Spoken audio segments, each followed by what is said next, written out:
Hello students, welcome back to the new session of lesson number 6, combustion and flame. Previous part I had explained what is the story behind the matchstick, how the safety matchsticks are prepared and how they are using. And you had also studied ignition temperature of different substances are different. Some are having a very high ignition temperature and some are having low ignition temperature. Today we will start with an activity, the difference between the ignition temperature of different substances. You can see on the screen there is an activity given. Look at properly. There are two funnels or the paper cups made from paper, a sheet of paper.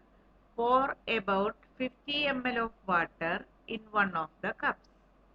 Heat both the cups separately with a candle and observe it very carefully.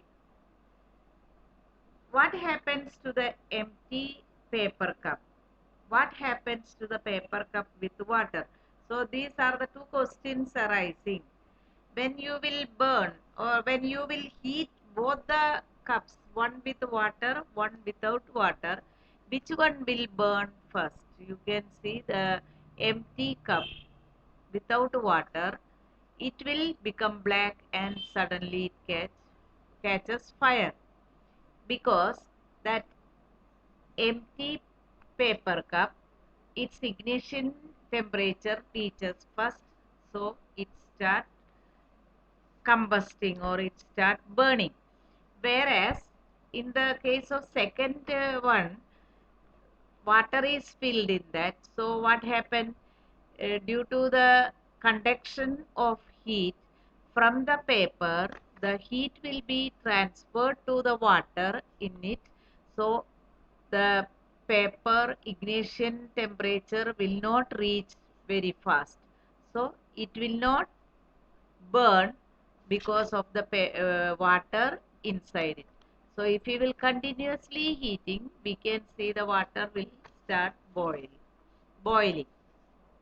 So this experiment, from this experiment, what you can clearly say that the ignition temperature of different materials or different objects are different.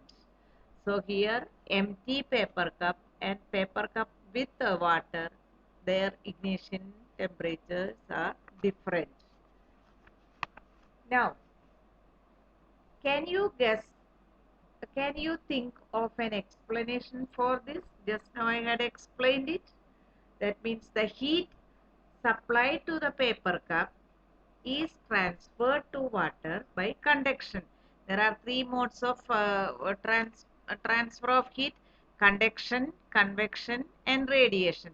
Last year syllabus you had already studied that conduction takes place in solid materials, convection takes place in liquids and gases, and radiation without a medium.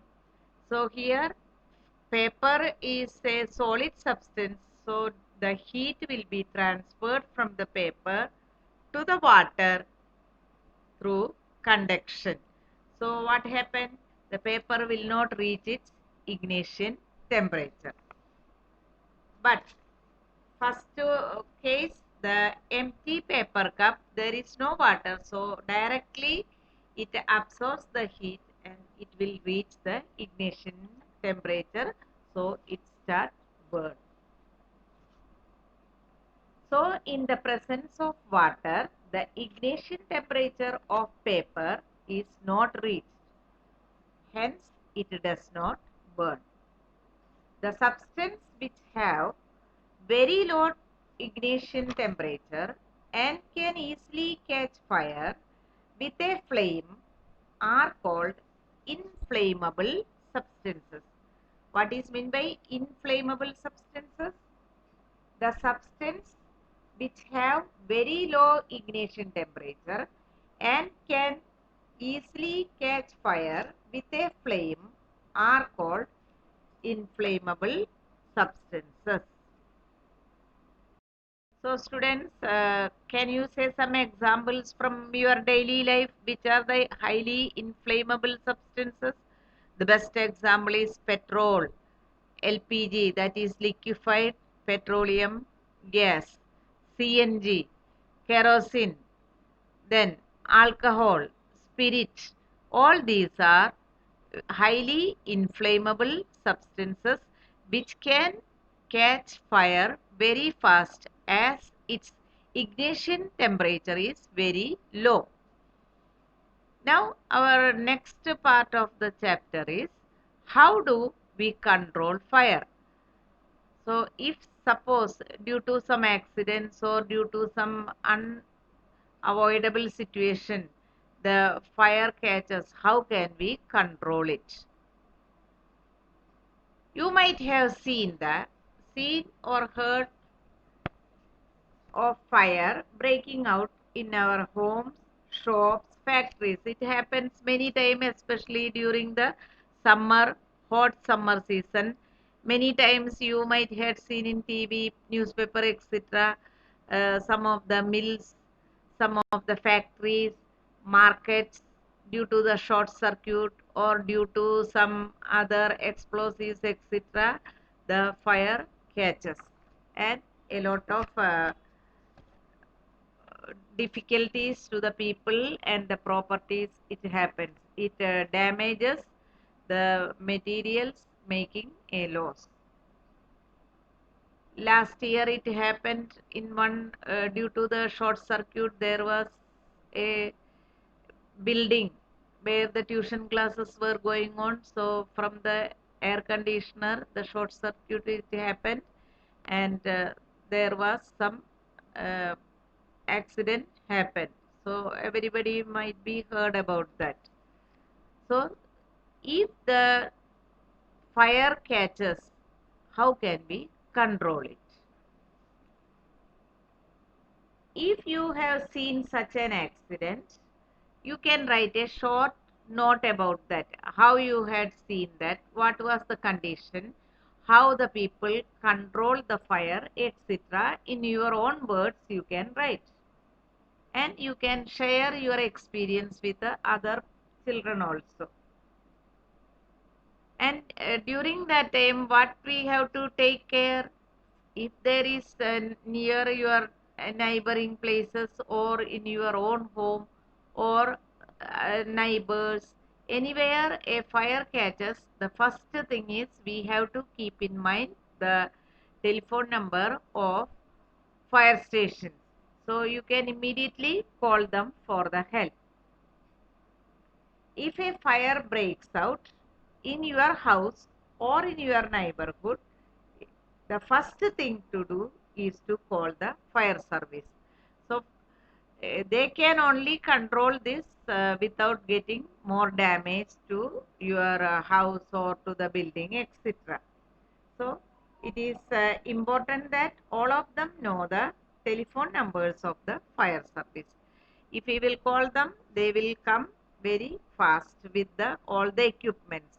I hope all of them had seen the fire engines, fire station people with a proper uniform and the tanker and big hose pipes, water, etc. they are having, and with a siren they will be riding the vehicle also. When a fire brigade arrives, what does it do? What they will do? That people. You can see on the picture there is a work of fire brigade people. They are trying to stop the fire in a building. It pours water on the fire. Water cools the combustible material so that its temperature is brought below its ignition temperature. So first thing, naturally if they will catch fire because of the clothes or due to some short circuit, etc., what they will do, they will sprinkle, they will pour water with a very huge pipes they are having In that tanker, there are big pipes are there. So they will pour water on the fire. Why we are using water? Because water cools the combustible material so that its temperature is brought below ignition temperature. If the material's ignition temperature below the ignition temperature is coming, then they will stop burning. This prevents the fire from spreading to the neighboring places. Water vapor also surrounds the combustible material, helping in cutting off the supply of air.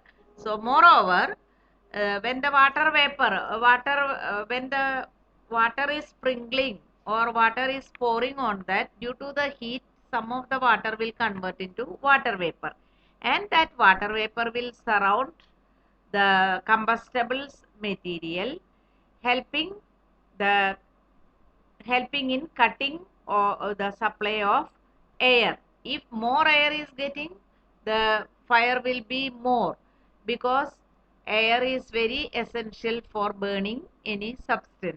So if the air is cut off due to the water vapor covering on that, so air passage is less, so slowly and slowly the substance combustible material will cool down and the fire will stop. So the fire is extinguished.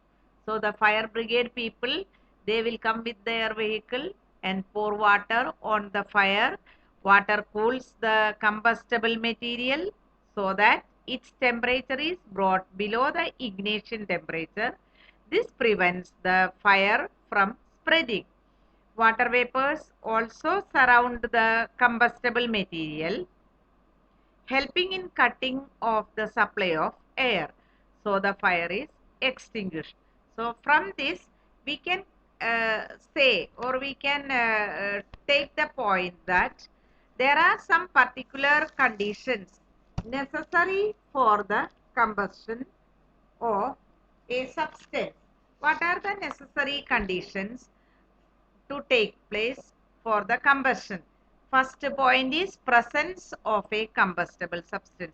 If there is a combustible substance is there, then only the combustion can takes place. For example, wood or paper or kerosene or LPG or CNG, whatever it is, a presence of a combustible substance. Second point is presence of supporter of combustion. What is the supporter of combustion? Air, that is oxygen present in the air. If the supporter of combustion is there, then only the combustion takes place. Third point, heating the combustible substance to its ignition temperature. If the substance is heated up to its ignition temperature, then only it catches fire. For example, you had already studied that activity, that paper cup, empty paper cup, its ignition point is reaching faster, so it start burning. Whereas the cup filled with water, because of the through the conduction method, the heated paper transfers heat from it to the water, so its ignition temperature is not reached, so it will not burn.